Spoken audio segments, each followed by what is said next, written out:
आसमान गहरे गुस्से वाले नीले काले रंग का लग रहा था। बारिश मूसलाधार पड़ रही थी। हमारी छोटी गाड़ी की छत पर एक तेज ताल पर बज रही थी। ये ऐसी मॉनसून की रात थी जो पुरानी और जिंदा महसूस हो रही थी। एक ऐसी रात जहां कहानियां अपनी लंबी नींद से जागती हुई लग रही थी। बाहर दुनिया अंधेरे और पानी का एक धुंधलापन थी। बिजली कभी कभी आसमान को चीर देती थी, जिससे पुराने पेड़ों की कंकाल जैसी परछाइयां दिख जाती थी। हम एक भूले हुए गांव के किनारे खड़े थे। हेडलाइट सामने दिख रही एक बड़ी परछाई की तरफ एक अकेला रास्ता बना रही थी। ये बदनाम सिंह हवेली थी, एक ऐसी इमारत जो 100 साल से ज्यादा समय से प्रकृति की गोद में समा रही थी। उसके राजकांठों और समय से घिरे हुए थे। आरव, मेरा सबसे अच्छा दोस्त, मेरी तरफ मुड़ा। उसकी आंखों में एक जानी पहचानी लापरवाह चमक थी। उसका चेहरा डैशबोर्ड की हल्की हरी रोशनी से जगमगा रहा था, जो बाहर के अराजक अंधेरे से बिल्कुल अलग था। ये वही है समीर, उसने फुसफुसाया। उसकी आवाज में लगभग पागलपन वाली उत्तेजना थी। क्या तुम्हें यह महसूस होता है? इसका इतिहास, इसका रहस्य, ये हमें बुला रहा है। मुझे इसके उलट बढ़ती बेचैनी के अलावा कुछ महसूस नहीं हुआ।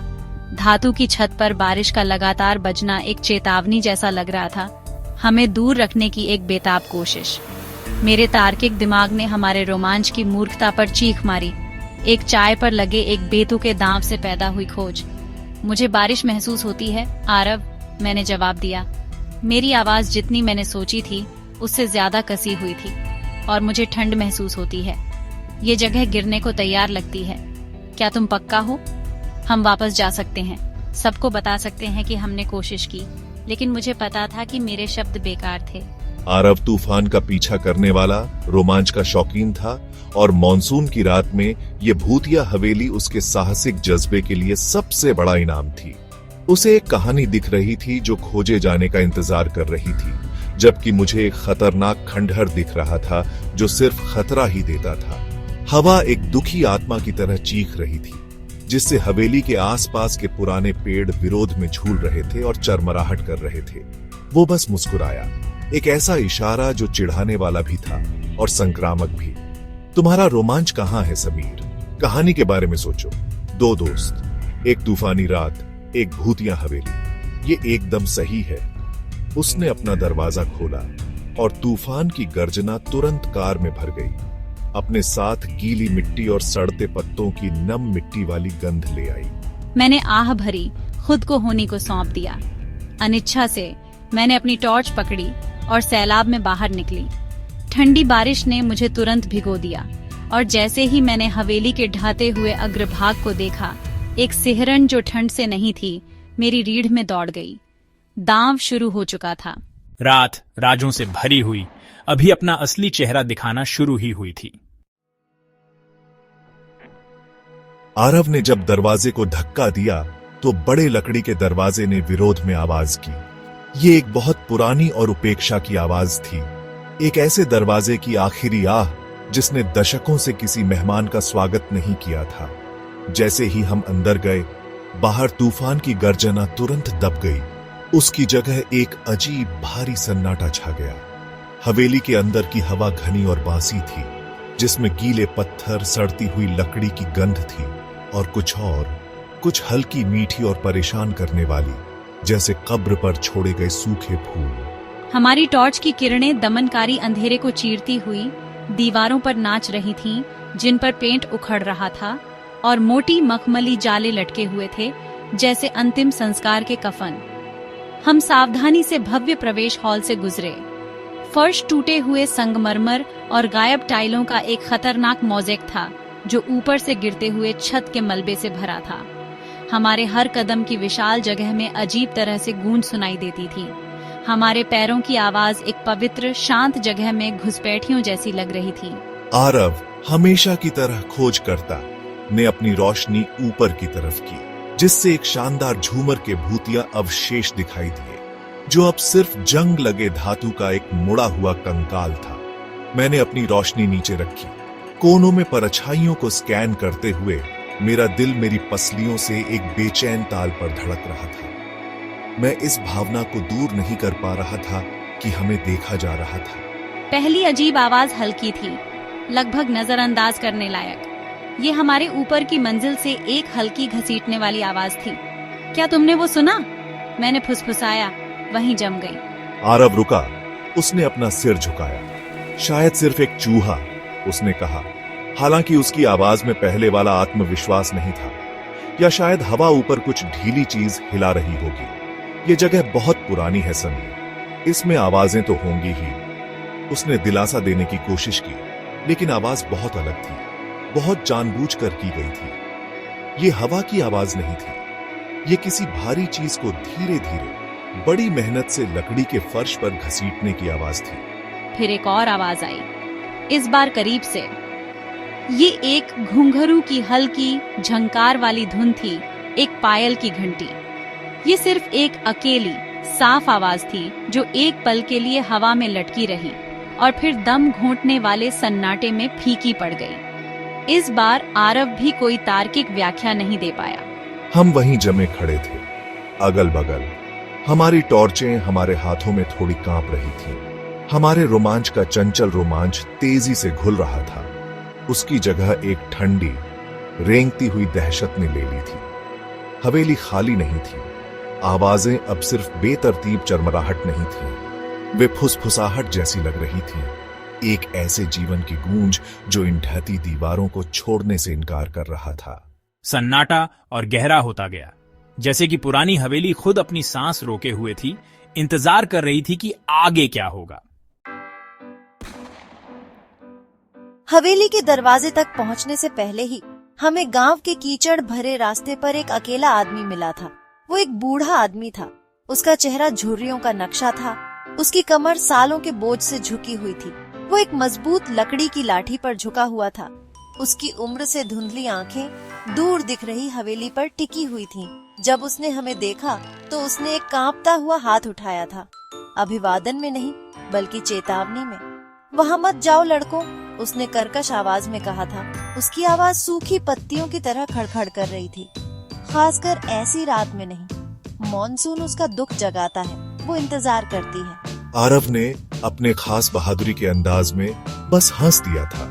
हम बस देख रहे हैं बाबा, हम कोई नुकसान नहीं पहुंचाना चाहते। लेकिन बूढ़े आदमी ने धीरे धीरे अपना सिर हिलाया था। उसकी आंखों में गहरी उदासी थी। उसने हमें तब एक कहानी सुनाई थी, पीढ़ियों से चली आ रही एक अधूरी कहानी। उसने अंजलि नाम की एक जवान औरत के बारे में बताया था जो बहुत पहले हवेली में रहती थी। वो एक नर्तकी थी। उसके पैर चांदी के घुंघरुओं से सजे थे। उसकी हंसी मॉनसून की पहली बारिश जितनी मीठी कही जाती थी। वो गहरे प्यार में थी, लेकिन उसका प्यार मना था। जाति और सम्मान की एक कहानी जो त्रासदी के लिए बनी थी। बूढ़े आदमी के शब्द अब मेरे दिमाग में गूंज रहे थे जब हम हवेली के ठंडे सन्नाटे में खड़े थे। उसने धोखे की बात की थी। ठीक इसी तरह की तूफानी मॉनसून की रात में अंजलि का प्रेमी उनके तयशुदा भागने के लिए कभी नहीं पहुंचा। दिल टूटने और शर्मिंदगी में उसने इन्हीं दीवारों के अंदर अपनी जान ले ली थी। वे कहते हैं कि वह अभी भी उसका इंतजार करती है, बूढ़े आदमी ने फुसफुसाया था। उसकी आवाज धीमी हो गई थी। वह हॉल में भटकती है। उसके घुंघरू हर कदम पर रोते हैं। वह किसी को नुकसान नहीं पहुंचाती, लेकिन उसका दुख किसी भी आत्मा के लिए एक भारी बोझ है। यह एक आदमी को पागल कर सकता है। उस समय हमने इसे एक स्थानीय लोक कथा मान लिया था, बच्चों और भोले पर्यटकों को डराने के लिए सुनाई गई एक डरावनी कहानी। लेकिन अब हवेली के ठंडे अंधेरे दिल में खड़े होकर एक घुंघरू की अलग अकेली आवाज सुनने के बाद बूढ़े आदमी की कहानी दिल दहला देने वाली लग रही थी। उसकी चेतावनी अब सिर्फ एक लोक कथा नहीं थी, ये एक पूर्व ज्ञान था। ऊपर से घसीटने की आवाज, घुंघरू की झंकार, ये सब एक डरावनी कहानी में फिट होने लगा था। हम सिर्फ एक खंडहर इमारत में नहीं थे, हम शाश्वत दुख की जगह में घुसपैठ कर रहे थे, एक त्रासदी के लिए एक मंच जो हर तूफान के साथ खुद को दोहराती थी। उस पल में मिथक और वास्तविकता के बीच की रेखा धुंधली हो गई और रात का असली वजन हम पर छा गया। डर अब बैकग्राउंड में एक धीमी सी आवाज नहीं था, वो एक जोरदार चीखती हुई मौजूदगी थी। हर परछाई हिलती हुई लग रही थी। हमारी नजर के किनारे पर अजीबोगरीब आकृतियों में लंबी और मुड़ती हुई। हवा के एक अचानक झोंके ने ऊपर की मंजिल पर एक दरवाजे को जोरदार धमाके के साथ बंद कर दिया, जिससे हम दोनों उछल पड़े। आवाज हवेली में एक बंदूक की गोली की तरह गूंज उठी, जिसके बाद एक गहरा सन्नाटा छा गया, जो किसी तरह और भी ज्यादा डरावना था। आरव की बहादुरी पूरी तरह से गायब हो चुकी थी। उसकी जगह वही चौड़ी चौड़ी आंखें वाला डर था जो मेरे अपने दिल को जकड़ रहा था। उसका हाथ मेरे हाथ पर आया।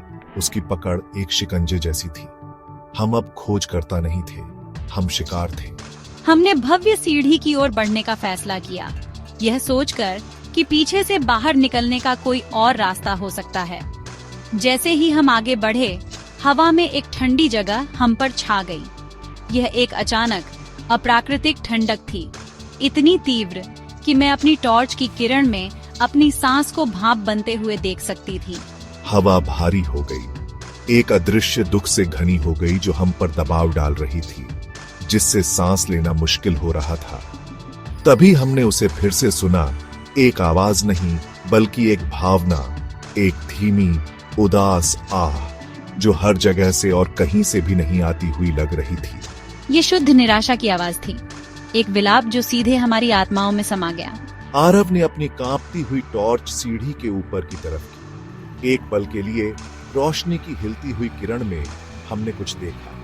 ये कोई साफ आकृति नहीं थी, कोई व्यक्ति नहीं, बल्कि हवा में एक तरह का विकृति थी। ये एक हल्की धुंधली रूपरेखा थी, एक चमकती हुई इंसान के आकार की परछाई जो धुंध या धुएं जैसी लग रही थी। वो सिर्फ एक पल के लिए थी। एक अस्पष्ट आकृति सीढ़ी के ऊपर खड़ी थी, हमें नीचे देख रही थी। और उस अलौकिक आकृति से हमने एक अकेले रोते हुए घुंघरू की सबसे हल्की, सबसे दिल तोड़ने वाली आवाज सुनी। ये हमेशा के इंतजार की आवाज थी, एक ऐसे वादे की जो हमेशा के लिए टूट गया था। वो झलक, हालांकि बहुत कम समय के लिए, ने हमारी हिम्मत के आखिरी निशान को तोड़ दिया। अंजलि का भूत सिर्फ एक कहानी नहीं था, वो यहाँ थी। ठंड, आह, धुंधली आकृति, ये सब सच था।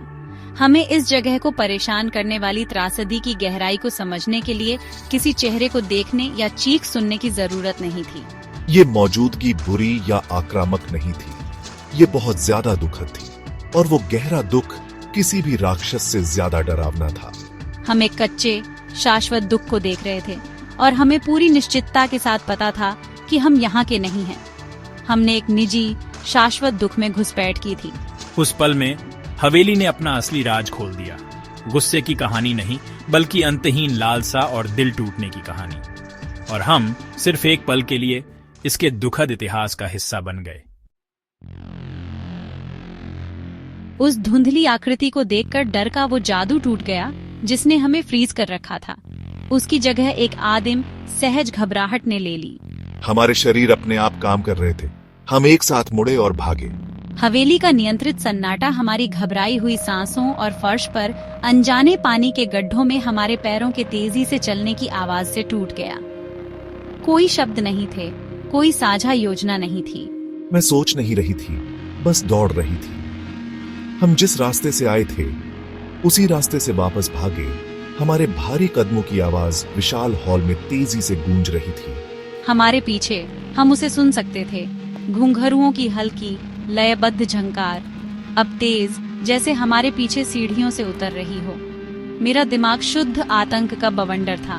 मेरी टॉर्च की किरण अंधेरे में बेतहाशा चमक रही थी, जिससे ढहती दीवारों और सफेद चादरों से ढके भूतिया फर्नीचर की डरावनी झलक दिख रही थी। हर परछाई एक खतरा बन गई। फर्श के हर चरमराहट की आवाज मेरे ठीक पीछे एक भूतिया कदमों की आहट थी। घुंघरुओं की आवाज लगातार आ रही थी, हमारी बेताब उड़ान के लिए एक नाजुक, भयानक साउंड ट्रैक। ये तेज नहीं थी, लेकिन ये हर जगह थी। हॉल में जितनी गूंज रही थी, उतनी ही हमारे दिमाग में भी। उसने अपनी पूरी ताकत से उसे खींचा। उसकी सांसें टूटी हुई सिसकियों में आ रही थीं। सूखे फूलों की मीठी चिपचिपी गंध तेज होती हुई लग रही थी, मेरे फेफड़ों को भर रही थी और मुझे चक्कर आ रहा था। आरव सबसे पहले पहुंचा, भारी जंग लगे कुंडी से जूझ रहा था। एक डरावने पल के लिए वो हिली नहीं। पायल की झंकार करीब आती हुई लग रही थी, एक हल्की धैर्यवान पीछा जो किसी भी राक्षसी दहाड़ से ज्यादा परेशान करने वाला था। हम बड़े लकड़ी के दरवाजे की तरफ भागे जो हमारी सेन दुनिया में वापस जाने का एकमात्र रास्ता था। हमने दरवाजा खोला और तेज तूफान में बाहर निकल आए। मैं उसके पीछे खड़ी थी, मेरी पीठ दरवाजे की तरफ थी, अपनी रोशनी हॉल के विशाल अंधेरे में डाल रही थी। आधी उम्मीद कर रही थी कि वो धुंधली आकृति हमारी तरफ तैरती हुई दिखेगी। हवा और ठंडी हो गई, अनदेखी आत्मा से एक आखिरी ठंडी स्पर्श। आखिरकार धातु के टूटने की जोरदार आवाज के साथ कुंडी खुल गई। हवा की अचानक गर्जना और बारिश का तेजी से पड़ना एक राहत थी, वास्तविकता में एक हिंसक लेकिन स्वागत योग्य वापसी। हमने पीछे मुड़कर नहीं देखा। हम कीचड़ और उलझी हुई झाड़ियों में अंधे होकर भागे, तब तक नहीं रुके जब तक हम अपनी कार के सुरक्षित स्थान पर नहीं पहुंच गए। हमने दरवाजे बंद कर दिए, उन्हें तुरंत लॉक कर दिया और एक लंबे पल के लिए हम बस वहीं बैठे रहे, हांफते हुए। हमारे दिल हमारी छातियों से टकरा रहे थे क्योंकि बारिश खिड़कियों पर बरस रही थी, घर के डरावने दृश्यों को धो रही थी। कभी कभी भागना खतरे से आगे निकलने के बारे में नहीं होता, बल्कि जो आपने देखा है उसके वजन से बचने के बारे में होता है। उस रात बाहर का तूफान हमारे दिमाग के अंदर के तूफान की तुलना में कुछ भी नहीं था। तूफान सुबह के साथ टूट गया। धूसर बादलों से एक हल्की पानी जैसी रोशनी छनकर आ रही थी, जिससे एक साफ सुथरी दुनिया रोशन हो रही थी। हम सोए नहीं थे। हमने पूरी रात कार में बिताई थी, सुरक्षित दूरी पर पार्क की हुई थी। इतनी डरी हुई थी कि गाड़ी चला नहीं पा रही थी और इतनी हिल चुकी थी कि बोल नहीं पा रही थी। जैसे ही सूरज उगा, परिदृश्य पर एक नाजुक शांति छा गई, लेकिन इसने हमारे मन को शांति नहीं दी। सिंह हवेली सुबह की रोशनी में चुपचाप खड़ी थी, कम भयावह और ज्यादा दुखद लग रही थी। वो सिर्फ पुरानी ईंटों और लकड़ी का ढेर लग रही थी। उसके राज दिन की रोशनी से एक बार फिर छिप गए थे, लेकिन हम जानते थे कि उसके शांत सायों में क्या छिपा था। उस सुबह बाद में जब हम हमेशा के लिए गांव छोड़ने की तैयारी कर रहे थे, हमने बूढ़े आदमी को फिर से देखा। वो अपनी छोटी कुटिया के बरामदे में बैठा था, शांति से हुक्का पी रहा था, जैसे हमारा इंतजार कर रहा हो। उसने हमें देखा। उसकी प्राचीन आंखों में एक समझदार, दुखद अभिव्यक्ति थी। उसने नहीं पूछा कि हमने क्या देखा या क्या हुआ था। उसे पूछने की जरूरत नहीं थी। उसने बस धीरे धीरे सिर हिलाया। मॉनसून उसका दुख सतह पर लाता है, लेकिन दिन की रोशनी उसे शांति देती है। वह अगले तूफान का इंतजार करेगी, वह हमेशा करती है। उसके शब्दों ने कोई आराम नहीं दिया, सिर्फ उस अंतहीन, दोहराए जाने वाले दुख के चक्र की पुष्टि की जिसमें हम फंस गए थे। हम खामोशी से गाड़ी चलाकर चले गए। भूतिया हवेली रियर व्यू मिरर में छोटी होती गई जब तक वो नजर से ओझल नहीं हो गई, लेकिन उसने हमें कभी नहीं छोड़ा। इस अनुभव ने हमारी आत्माओं पर एक स्थायी निशान छोड़ दिया था। आरव रोमांच का शौकीन, शांत और दबा हुआ था।